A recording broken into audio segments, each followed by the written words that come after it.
নুরুল হুদার গলায় জুতো পরাইছে, এইটা আপনার কাছে মব মনে হয়? তো আয়নাগর যে বানাইছে সেটা মব না? শাপলা চত্বরে লোক মারছে সেটা মব না? কাজেই আগে সংসদ নির্বাচনের মানে হচ্ছে বাংলাদেশটাকে 300 টুকরা কইরা 300 এমপি 300 মবের বস হন। এই যে আপনি মব জাস্টিসের কথা বললেন একটু আগে, মব জাস্টিস মানবতা বিরোধী, কানায়ও বলে। কিন্তু মব জাস্টিসের ইতিহাস যদি আপনি বাংলাদেশে নেন, বাংলাদেশে গত 16 বছরে সাংবিধানিক মব জাস্টিস হয়েছে, বাংলাদেশে গত 16 বছরে অর্থনৈতিক মব জাস্টিস হয়েছে, বাংলাদেশে গত 16 বছরে প্রশাসনিক মব জাস্টিস হয়েছে। কি রকম?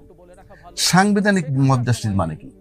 সাংবিধানিকভাবে ক্ষমতায় বৈশা নুরুল হুদা সাহেব বলেন, হাবিবুল আউয়াল বলেন, রকিবউদ্দিন বলেন, কি কাজ ছিল? খালি ফলাফল ঘোষণা করা।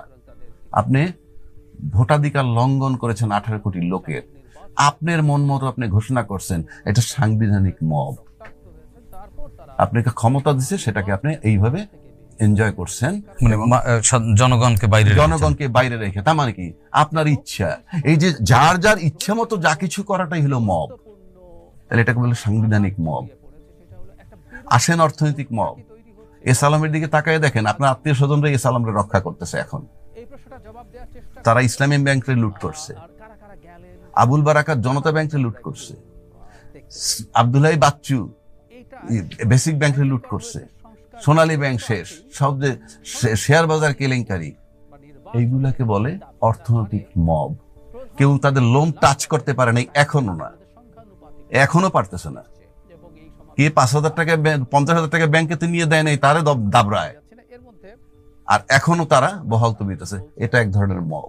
আপনাদের মনে থেকে চাঁপাইনবাবগঞ্জে কানসাটে 24টা লোক বিদ্যুতের জন্য দাবিতে মাঠে নামছিল এবং 24টা নিরীহ লোক হত্যা হয়েছিল পুলিশের গুলিতে, খেয়াল আছে? এটাকে বলে মব, রাষ্ট্রীয় মব। আপনি গুলি দিয়ে লোক মারার রাইট দেয় নাই তো রাষ্ট্র আপনাকে, তাই এটা মব হইল না? আপনি মাজার ভেঙে ফেলতেছেন, মব।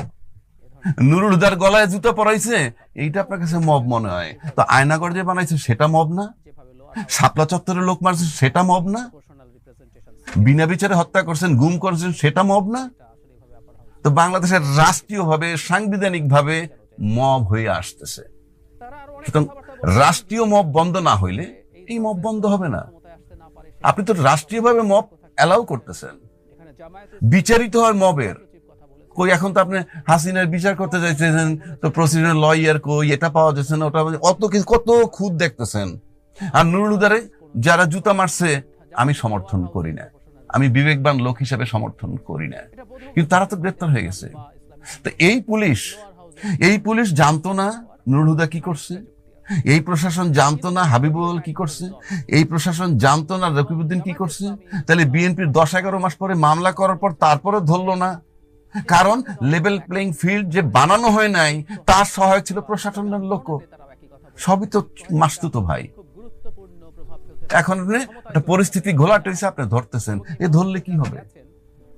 কাজে আপনার এই মব একটা চলমান জিনিস বাংলাদেশ 53 বছর যাবৎ রাষ্ট্রীয়ভাবে, সাংবিধানিকভাবে, প্রশাসনিকভাবে, সরকারিভাবে, ব্যক্তিগতভাবে চলছে। এবং 53 বছর যাবৎ এমপিরা মব করতেছে বাংলাদেশে। কিভাবে? আপনি যখন ইউনিয়ন চেয়ারম্যানটা আগে চান না, উপজেলা চেয়ারম্যান আগে চান না, আগে চান সংসদ নির্বাচন। এমপি যিনি হবেন, কারো বাপের ক্ষমতা নাই যে তার বাইরে কেউ উপজেলা চেয়ারম্যান হয়, তার বাইরে কেউ ইউনিয়ন চেয়ারম্যান হয়। কাজেই আগে যদি সংসদ নির্বাচন হয়, এই সংসদের সদস্য, উপজেলা চেয়ারম্যান, ইউনিয়ন চেয়ারম্যান ত্রিরত্ন মিলে একটা মব তৈরি করে। আপনি বুকে হাত দিয়ে বলেন তো, 53 বছর দেখছেন যে এমপির এলাকায় এমপি, উপজেলা চেয়ারম্যান, ইউনিয়ন চেয়ারম্যানের বাইরে কোনো সিদ্ধান্ত হয়েছে? হয় নাই। এই যে তাদের বাইরে কিছু হয় না, এটাই মব। আর প্রশাসন মুখে আঙ্গুল দিয়ে বসে থাকে। কাজেই আগে সংসদ নির্বাচনের মানে হচ্ছে বাংলাদেশটাকে 300 টুকরা কইরা 300 এমপি 300 মবের বস হন। গত 53 বছর আমি তাই দেখছি। এবং এই মব লালন করার জন্য আগে সংসদ নির্বাচন চান। মব মানে তাহলে এখান থেকে আসলে উত্তরণের উপায় কি? উত্তরণের উপায় হলো আপনার বিবেক, আপনাদের প্রত্যেকের বিবেক বিবর্জিত, জনগণের, আপনাদের জনগণ হয়ে ওঠা। জনগণটা নয়, বিবেক বলতে কিছু নাই। মাথা যদি ঠিক না থাকে আপনার লেজ ঠিক করতে পারবেন না।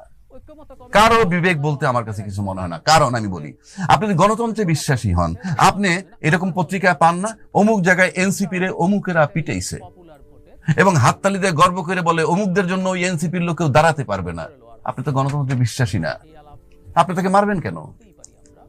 একদিকে আপনি বলতেছেন এরা কিছুই না, আবার তাদেরকে পিটাচ্ছেন। আপনি তো ওয়েলকাম জানাবেন। আপনি যদি গণতান্ত্রিক হন, আপনি ওয়েলকাম জানাবেন। তা আপনি যে নির্বাচন করবেন কিসের ভিত্তিতে? না, ওয়েলকাম তো জানাচ্ছে কোথায় রাজনৈতিক ওয়েলকাম দলগুলো। জানাচ্ছেন? আপনি পিটাচ্ছেন, আপনি আবার কোনো ওয়েলকাম জানাচ্ছেন।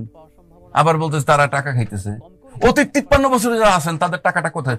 পায়ের নখ থেকে মাথার চুল পর্যন্ত টাকাগুলো কোত্থেকে আসছে তাদের? কালকে বলেন না খতিয়ান দিতে, যারা গত 53 বছরে যারা রাজত্ব করছে, পার্টির নেতা থেকে শুরু করে বটম লাইন পর্যন্ত, খতিয়ানটা দিতে বলেন তো। আর্নিং এর সোর্স কি? বুকে হাত দিয়ে বলেন কি আর্নিং এর সোর্স কি? তারা আয়কর রিটার্ন তো দেন। হ্যাঁ, আয়করে তো তারা বিশদ বর্ণনা দেন। আমি যদি এখন নির্বাচন করতে স্বতন্ত্র প্রার্থী, আমার আয়কর কাগজে আমারটা বাদ হয়ে যাবে। কিন্তু আমি যদি কালকে যে আমার উপদেষ্টা বানায় কিংবা বিএনপি ক্ষমতায় এসে আমার একজন মন্ত্রী বানায়, আমার আয়কর কাগজ দেখবে কেউ? দেখবে? বলেন না, বলেন। এই আয়কর কি? এটা ভুয়া লাভ। আমি যদি এখন এক জায়গায় নির্বাচন করতে যাই, সেখানে বিএনপির বড় প্রতিদ্বন্দ্বী থাকে কিংবা এনসিপির বড় প্রতিদ্বন্দ্বী থাকে, তাদের কাছে যে কারিশমা, তাতে দেখা যাবে এনবিআর ধৈর্য, আমার পপুলারিটি দেখে এনবিআর ধৈর্য আমার কাগজে আমার বাদ দিয়ে দিবে। যখন আজকে যারা উপদেষ্টা হয়েছে তাদের এনবিআর এর ফাইল কার্ডটা ঠিক আছে, একটারও ঠিক নাই, কিন্তু যেহেতু সেটেল হয়ে গেছে উপদেষ্টা বানাবে, ফাইল ঠিক আছে। এখন তো ক্ষমতা থেকে চলে যাওয়ার পর ফাইলে গন্ধ পাওয়া যায়, ক্ষমতায় থাকা পর্যন্ত ফাইলে কোনো গন্ধ পাওয়া যায়? পাইছেন আপনার জীবন? মানে আমরা তো আসলে এই জুলাই অভ্যুত্থান তো এগুলোর বিরুদ্ধে, তো এগুলোর বিরুদ্ধে যদি এগুলোর হয়, বিরুদ্ধেই তো ছিল না না, প্রতিবাদ। এগুলোর বিরুদ্ধে যদি হয়, তাহলে জুলাই চার্টার হইতে এত দেরি হইতেছে কেন? আমার বুঝেন আপনি কি কারণটা? আপনার কাছে কি মনে হয়? কিচ্ছু না। কারণ হলো রাজনীতিবিদরা জানে যে আমরা যা করি, আর শেখ হাসিনা যা করছে, হয়তো সে সুযোগ মানে লম্বা সময় পেয়েছে, বেশি করছে।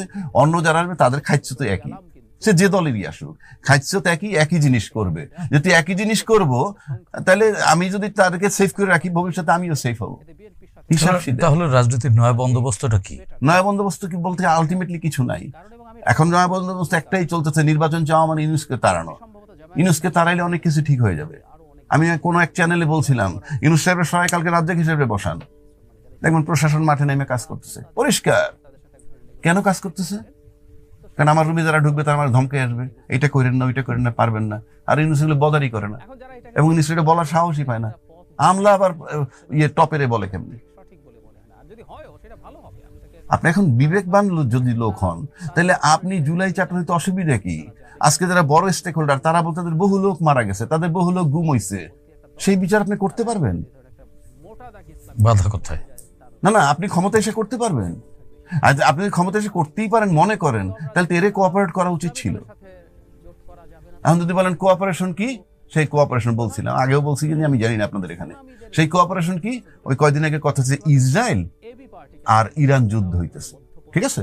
যুদ্ধ হওয়ার পরে বিশ্ব দুই ভাগ হইছে, ইরানের পক্ষে আর ইয়ের পক্ষে।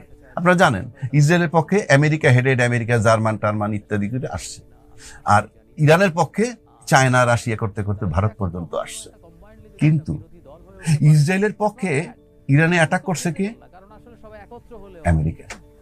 অ্যাটাক করে প্রমাণ করে দিছে ইসরায়েল রে, তুই আমার বন্ধু, আমিও তোর বন্ধু।